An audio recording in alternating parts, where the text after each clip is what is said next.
Now every time a new Smash game gets released, one thing is guaranteed: your character is going to get changed. Whether it's speed, recovery, general moveset, or something incredibly minor that you'd never even notice, your character will inevitably be altered. Or in some situations, they might just get phased out of existence.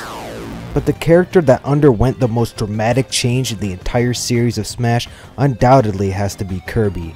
He went from an incredibly oppressive and menacing top tier in Smash 64 to a pink blob of Play-Doh that gets dunked on by any semi-decent character. From top 2 best in the game to top 2 worst in the game, all in the span of just 2 years. So what happened? How did Kirby become a mere shell of his former self? Well, I know this sounds weird to say, but Melee killed Kirby.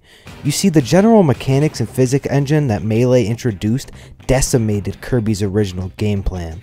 Everyone knows how broken Kirby's up tilt was in Smash 64. He could literally toss you around like a hacky sack until 50% with his insanely disjointed hitbox. But once Melee reduced the hit stun that once had a stranglehold on the 64 meta, Kirby's combo game instantly went down the tubes. No longer could you spam this one single move because the introduction of Combo DI made it significantly easier to escape these endless up tilt strings. In Smash 64, Kirby's down air was amazing.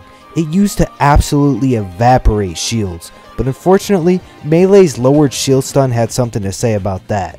It basically made his dair incredibly punishable and weak, and the newly added meteor cancelling means it's not even good as an edge guarding tool. But unfortunately, Kirby couldn't catch a break, not to mention that the introduction of wave dashing was another factor severely holding him down. It's hard to follow up on combos when your wave dash covers approximately 3 pixels of distance, on top of your already subpar mobility, which became a huge problem for Kirby's approaches as well. The addition of up throws to Melee didn't fare very well for Kirby either. Many other characters gained a very useful chain grab, while all Kirby got was a fiery slam that sends the opponent too far away to even follow up. Now I understand nerfing incredibly overpowered moves and properties because they break the game. That makes sense.